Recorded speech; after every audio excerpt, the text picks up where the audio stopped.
We need to talk about Ranger. The meme lives on. Ranger bad. We're gonna check if that's true, and we're gonna look at stuff that most people who have this strong opinion just completely ignore every single time. Welcome to Pack Tactics. My favorite class has always been the Ranger. This is an optimization channel, so let me be 100% clear because people have misquoted me many times already. The Ranger power floor was raised, okay? I think that's very obvious, and we'll see that in this video. But the power ceiling was massively lowered compared to any class in the game. The nerf is not huge. It's actually colossal. It's insane. Ranger totally got screwed over in this book, 100%. You can make an insanely strong case why a warlock playing a wood elf, which gets past without trace, is a better ranger than this ranger. And I'll agree with you. I'll be like, yeah, let's just play warlock. But for this video, we're gonna try with ranger so we get a better understanding what's going on. It will sort of be a little build, but we're gonna go over the general power mostly. It's hard to talk about ranger without a basic skeleton. So let's start with the important question we have to ask ourselves. What is the ranger's role in the party? That's really easy. They're a main damage dealer. That's their job. Then on the side, they have some utility, and usually it has to do with the party. So playing the game normally, you see they have Hunter's Mark and Weapon Mastery at level 1. Let's create our little build and say we have 2 hand crossbows.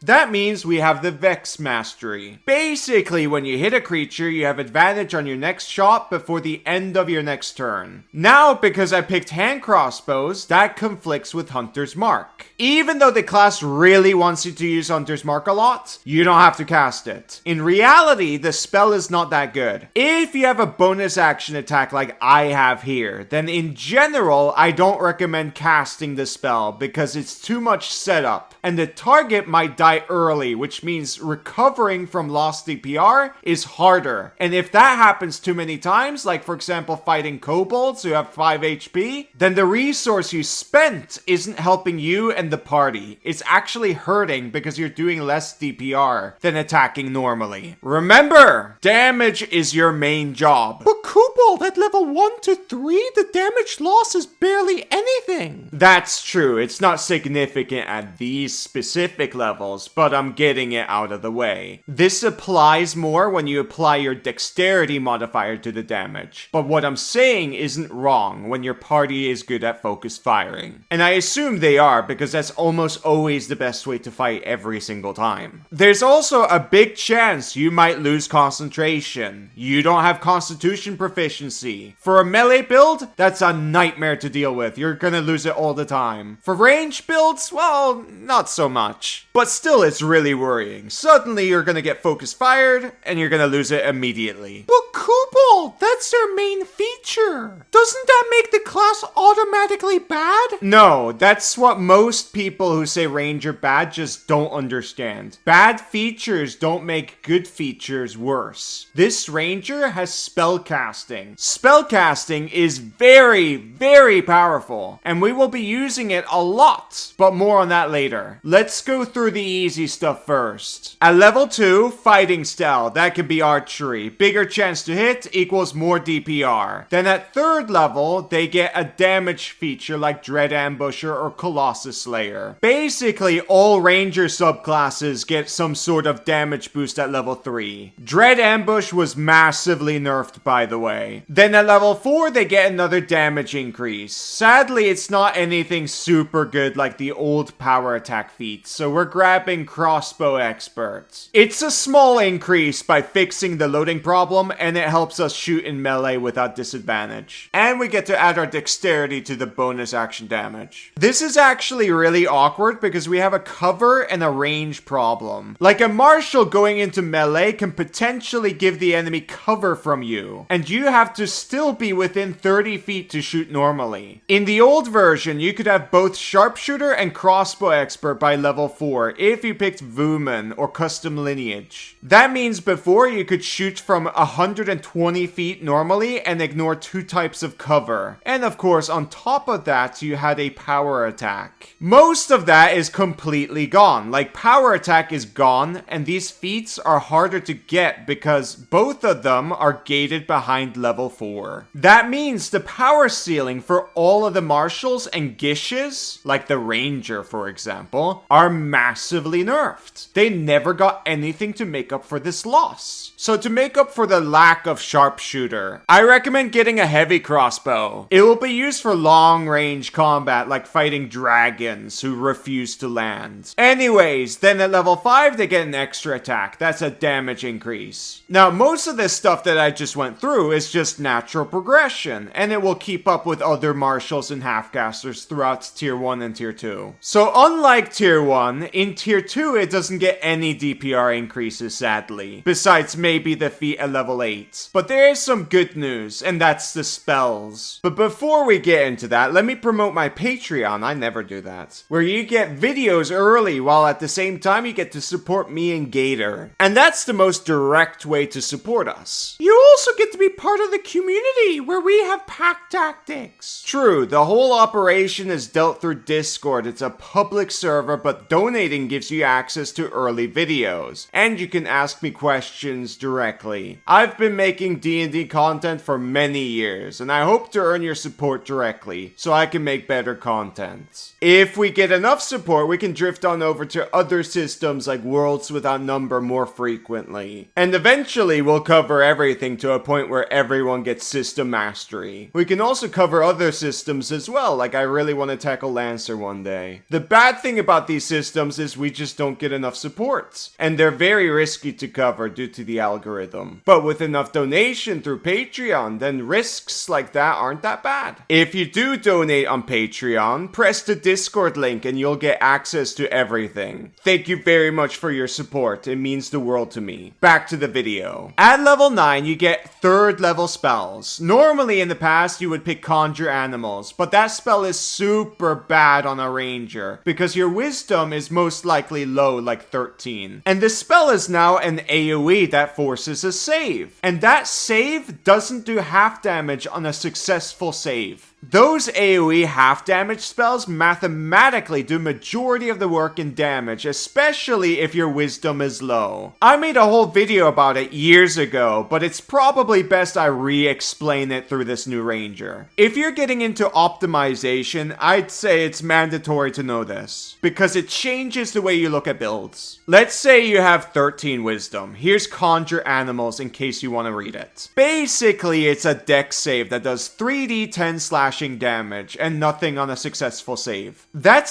6.6 DPR on one target. The reason why I use 40% chance the creature fails to save here is because your DC is low. You have 13 wisdom. Obviously, this changes from creature to creature, but I assume this is on average. Now let's say I'm your dungeon master and I homebrew this spell to do half damage on a successful save. That means the new DPR is 11.55. That's huge. The DPR almost doubled. And this spell is almost as big as Spirit Guardians. If we assume 2 creatures are consistently in it, it's 23.1 total. And on top of that, you're shooting your hand crossbows, and that stacks up to quite a bit. But sadly, that's not what we're dealing with. We're dealing with 6.6. What's 6.6 times 2? 13.2. I think that's really pathetic. So that's why Conjure Animals really sucks on a ranger. They need that half damage so badly. You should keep this in mind for all spells that have AoE half damage, because mathematically, if you increase your DC, it doesn't actually make that much of a difference DPR wise, or even average damage wise, because of how strong the half damage really is. And that's really important to know for builds. Knowing half damage math, Conjure Animals is actually a trap for rangers. Wizards of the Coast did not think about rangers when nerfing Conjure Animals. No way. Oh, and the lack of Constitution proficiency. We almost forgot about that. But Kobold, what's the new spell we should use then? You're gonna love this, Gator. Get ready. Blasting is the solution. Kobold, I love blasting. This is my favorite ranger now. Oh, well, I'm glad that worked out for you. By the way, if you like the new ranger, then that's good. I want you to have fun with it. I'm not here to take away from your fun. But But anyways, Conjure Barrage is the solution. That's basically like a cone-shaped fireball that does force damage. And you pick who gets affected. It's half damage on a successful save. XP to level 3 would tell you fireball solves everything, and he's right. So pick Conjure Barrage, it's really good. And remember, you have a pool of Hunter's Marks that take from a different resource that aren't spells as a backup. You can cast Conjure Barrage as an opener and then bonus action cast Hunter's Mark on an opponent right afterwards, because of the new rule to spellcasting itself. Then there's the second level spells. That can be Spike Growth or Pass Without Trace. Spike Growth is used for control. Really good for funnels and doorways. If you have a party that really likes control and pushing creatures, then they will love you for casting this spell. There's actual arguments out there that Spike Growth is better than Web and Hypnotic Pattern. I don't actually believe that, but I do think this holds weight. It's really, really good. As for Pass Without Trace, plus 10 to Stealth for everyone.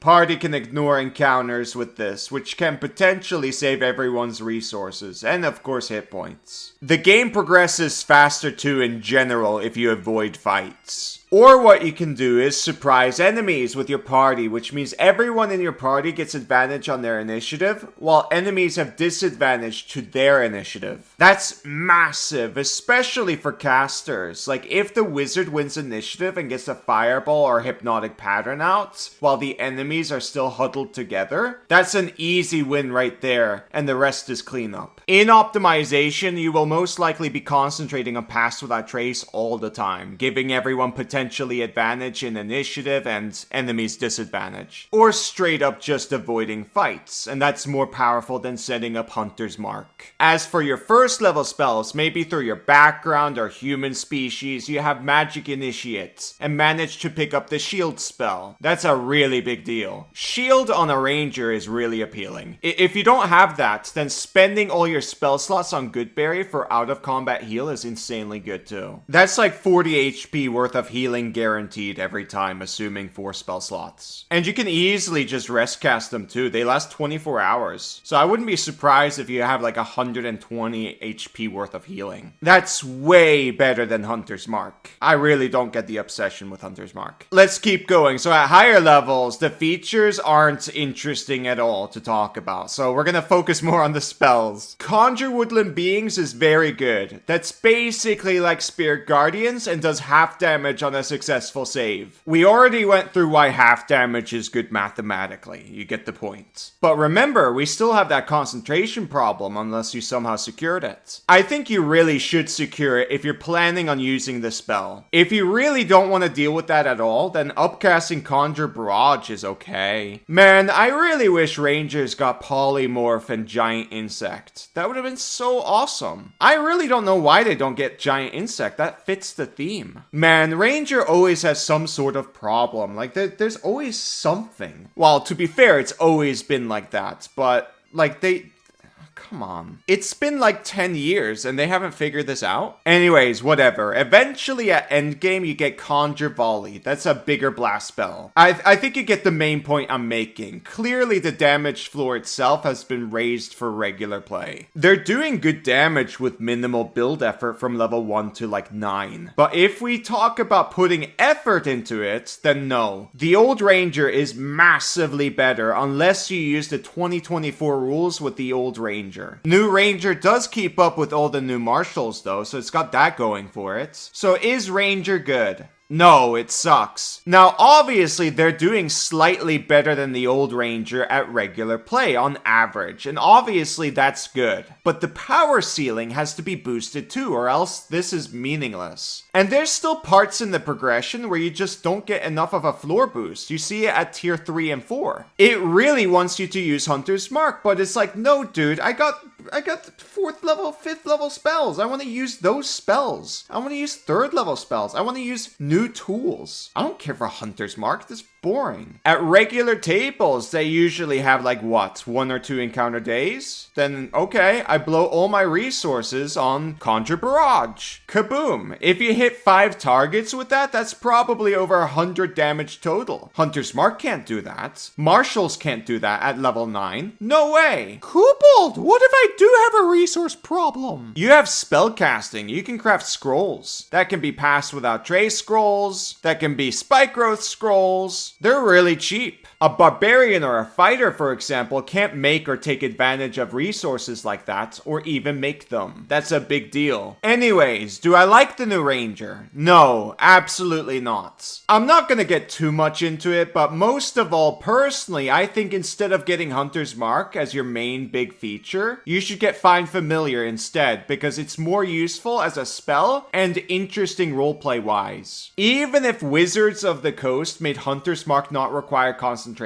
I wouldn't care. I think it's a boring spell. I want to cast interesting spells. I want to use interesting features. Anyways, end of video. If you like this video, please like, comment, and subscribe. And I hope to earn your support on Patreon. Thank you very much for watching. Bye bye!